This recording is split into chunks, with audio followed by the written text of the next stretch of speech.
जय श्री कृष्णा। प्रिय दर्शकों, भाई और बहनों, अस्त्र चर्चा में आपका स्वागत है। मेरा आपको सादर नमस्कार। इस वीडियो में हम चर्चा करेंगे जो धनु लग्न के व्यक्ति हैं अर्थात सजिटेरियस एसेंडेंट है, उनका मार्च महीना कैसा गुजरेगा, एक संक्षिप्त पर चर्चा करेंगे। यदि आप धनु लग्न के व्यक्ति हैं तो यह वीडियो आपके लिए है। ये प्रथम भाग, इसमें 9 नंबर लिखा हुआ था। यह धनु लग्न की कुंडली को इंडिकेट करता है। जो 1 मार्च को गोचरीय परिस्थितियां है वो आपकी कुंडली पे दिखाया हुआ है। 1 तारीख को चंद्रदेवता कर्क राशि पे गोचर कर रहे हैं, वहीं से अपना गोचर प्रारंभ कर रहे हैं। और जो महत्वपूर्ण गोचरीय परिवर्तन है इस माह का वो यहाँ डिस्प्ले किया हुआ है। जो धीमे चलने वाले ग्रह हैं जैसे कि बृहस्पति देवता, शनि देवता, राहु देवता, केतु देवता, ये यथावत स्थिति बनाए हुए हैं। सिर्फ बृहस्पति देवता 11 तारीख से मार्गी हो जाएंगे, इसमें वक्री चल रहे हैं। ये महत्वपूर्ण उल्लेखनीय बात है गोचर की। और देखें, ज्यादातर ग्रह आपके तीसरे भाव में दिख रहे हैं, प्रयास के भाव में दिख रहे हैं। लेकिन स्थिति यहाँ भी है कि शुक्र देवता 2 तारीख से ही चतुर्थ भाव पे गोचर करेंगे, ये एक अच्छी स्थिति होगी। शुक्र देवता आपके लाभ भाव के स्वामी है, इच्छा पूर्ति के भाव के स्वामी है और छठे भाव के स्वामी है। तो छठे भाव के प्रोफेशन से आप जुड़े हुए हैं, जैसे कोई डॉक्टर हैं, हीलर है, किसी प्रकार के हीलर हैं, या आप सॉल्यूशन प्रोवाइडर हैं, झगड़े का निपटारा करते हैं, पुलिस सेवा में हैं, या आप लॉयर हैं, इस तरह के प्रोफेशन से आप जुड़े हुए हैं तो आपको, या 9 to 5 आप कहीं जॉब करते हैं, तो नए अवसर की प्राप्ति हो सकती है, धन में वृद्धि हो सकती है, अच्छा खासा इच्छा पूर्ति कोई हो सकती है, क्योंकि शुक्र देवता आपके लाभ भाव के भी स्वामी हैं।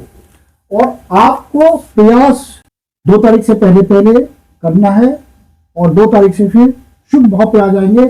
तो शुभ भाव मतलब क्या हुआ कि आपको कंफर्ट के साधनों में वृद्धि होगी आपके प्रयासों से, जिस भी कर्म में लगे हुए हैं आप। शुक्र देवता चूंकि शनि देवता के ऊपर गोचर करेंगे तो एक राजयोग की स्थिति बनेगी और आपको अच्छा रिजल्ट मिलेगा उसका। पहले से जो आप प्रयास कर रहे हैं उस प्रयास में आपको सफलता मिलेगी। जो स्टूडेंट तैयारी कर रहे हैं किसी कंपटीशन की, पढ़ाई लिखाई के बाद नौकरी के लिए प्रयास कर रहे हैं, उनकी इच्छा पूर्ति हो जाएगी, नौकरी मिल जाएगी, कंपटीशन में आप आगे रहेंगे, इच्छा पूर्ति की बात है। तो इस तरह से शनि देवता का रिजल्ट शुभ भाव पे गोचर करते हुए अच्छा चलेगा। कोई प्रॉपर्टी खरीदने के लिए फ्लैट खरीदना चाहते हैं, प्लॉट खरीदना चाहते हैं, या कोई वाहन खरीदना चाहते हैं तो वहां पे आपको अच्छे इनकम की प्राप्ति होगी और फिर आपको सहयोग दे सकते हैं शुक्र देवता इन सब बातों के लिए। सूर्य देवता तृतीय भाव पे गोचर कर रहे हैं, 15 तारीख से पहले यही गोचर करेंगे और 15 तारीख से फिर चतुर्थ भाव पे गोचर करेंगे। सूर्य देवता भाग्य भाव के स्वामी है, तो यहाँ आपके प्रयासों में सूर्य देवता के लिए भाग्य का साथ मिलेगा। भाग्य के साथ का मतलब होता है कि जो आप प्रयास करते हैं उसमें आपको आसानी से सफलता मिलती है बिना विघ्न बाधा के। हायर एजुकेशन के क्षेत्र में आप प्रयास करेंगे तो वहां सफलता मिलेगी। यदि आपका प्रोफेशन तीसरे भाव से संबंधित है, जैसे सेल्स एंड मार्केटिंग से जुड़े हुए, किसी प्रकार के कम्युनिकेशन के माध्यम से जुड़े हुए आपका रोजगार है, आपके प्रोफेशन में छोटी यात्रा इन्वॉल्व होती है, बड़ी यात्रा इन्वॉल्व होती है, हाथों का प्रयोग करते हैं आप, किसी हॉबी से जुड़ा हुआ आपका प्रोफेशन है, तो वहां आपको सूर्य देवता मदद करेंगे। सरकारी अधिकारियों का भी सहयोग मिल सकता है। यदि आप सरकारी महकमे की मदद से अपना काम धंधा चलाते हैं तो वहां आपको सूर्य देवता मदद करेंगे, भाग्य का साथ दिलाएंगे।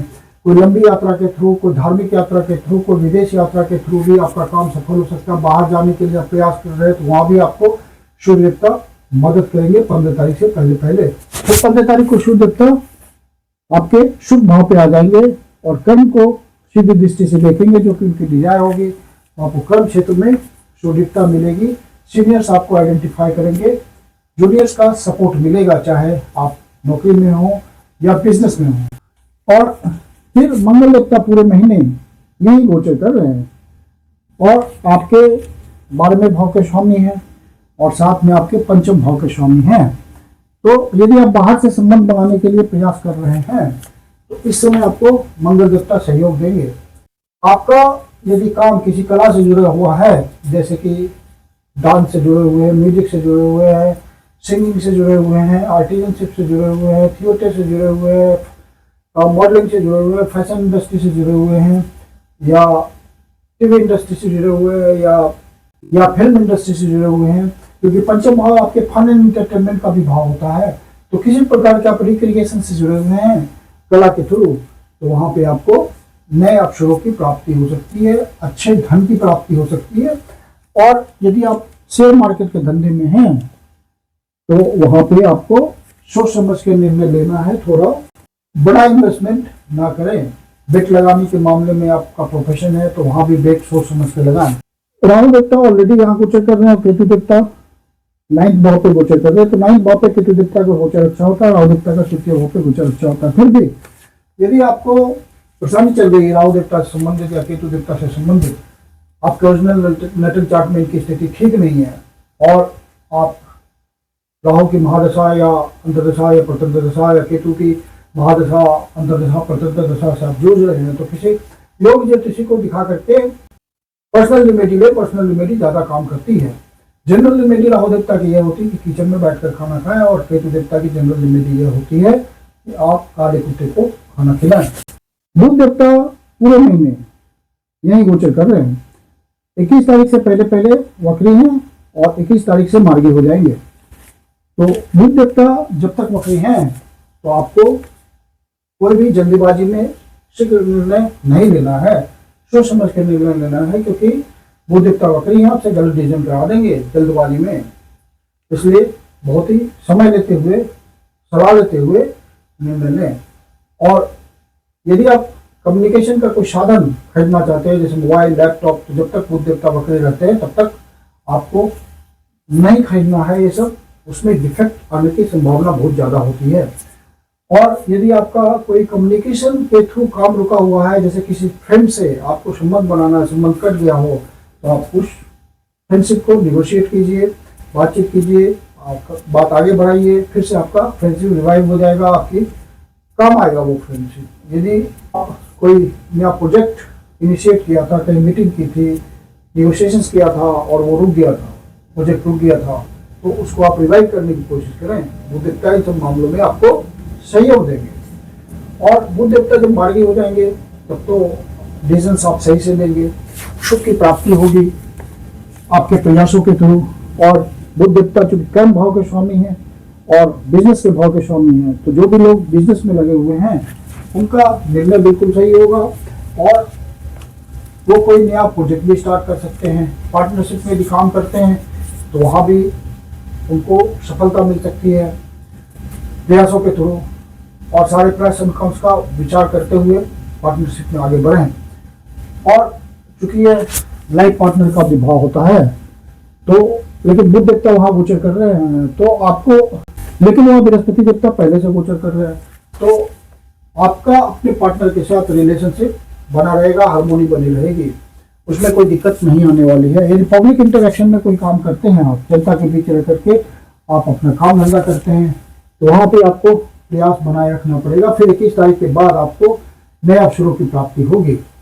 और शुक्र देवता का चौथे भाव पे गोचर इसलिए भी ज्यादा अच्छा होगा कि शुक्र देवता उच्च के गोचर करेंगे और शनि देवता उनको सहयोग करेंगे, इसलिए आपके सुख साधनों में वृद्धि होगी, कंफर्ट के साधनों में वृद्धि होगी। बहुत ज्यादा चांसेस है कि आप अपने सुख साधनों को जुटाने के लिए कुछ खर्च करें और अच्छे लाभ की प्राप्ति का भी संयोग है, तो आप खर्च कर सकते हैं, इनकम ज्यादा जनरेट होगा। तो कुल मिलाकर के इस महीने की परिस्थिति तो आपके लिए बहुत ही अनुकूल है। चंद्र देवता का हम रिजल्ट मासिक फल में इंक्लूड नहीं करते क्योंकि हर 2.25 दिन में उनका राशि परिवर्तन होता है, लेकिन चंद्र देवता की स्थिति आपके ओरिजिनल नेटल चार्ट में अच्छी होगी तो आपको रिजल्ट मिलता चलेगा अच्छा। अब चंद्र देवता जब 6ठे भाव, 8वें भाव, 12वें भाव पे गोचर करते हैं तो उन दिनों का हमें ध्यान रखना होता है। चंद्र देवता 6ठे भाव पे वृषभ राशि में गोचर कर रहे हैं 23-24 तारीख को, तो इन दिनों अनावश्यक किसी से बात विवाद में ना उलझे, कोर्ट कचहरी के मामले में ना फंसे। और सीनियर सीजन है तो मेडिटेशन, मेडिकेशन, योगा, एक्सरसाइज, इन सब बातों के थ्रू अपने आप को फिट रखें। और चंद्र देवता फिर 8वें भाव पे 27, 28 और 29 तारीख को गोचर कर रहे हैं, तो इन दिनों यदि मन दुखी हो या किसी तरह की निगेटिविटी फील हो तो शिव जी के मंदिर में जाकर के शिवलिंग का दूध से जल से अभिषेक करें, ओम नमः शिवाय का जाप करें, शिव जी आपकी पीड़ा हर लेंगे, या विष्णु सहस्त्रनाम का पाठ करें। फिर 12वें भाव पे गोचर कर रहे चंद्र देवता 9 तारीख, 10 तारीख और 11 तारीख को। इन दिनों आपका खर्चा बढ़ा हुआ हो सकता है, अपने बजट को नियंत्रित रखें। फिर बाहर की यात्रा हो सकती है, विदेश की या देश के भीतर ही सुदूर प्रदेश की यात्रा हो सकती है, उसमें आपका खर्चा हो सकता है। मैं कुंदन शर्मा आप लोग का हार्दिक स्वागत करता हूँ। आपके जीवन की कोई समस्या है जिसका समाधान आप ज्योतिष के माध्यम से चाहते हैं तो पर्सनल कंसल्टेशन ले सकते हैं। मेरी अपनी कंसल्टेशन शुल्क होती है। कंसल्टेशन के लिए आप बुकिंग कर सकते हैं। बुकिंग के लिए व्हाट्सएप नंबर है 9212224958। आप इस पर बुकिंग कर सकते हैं। मेरी अपनी कंसल्टेशन शुल्क होती है। धन्यवाद।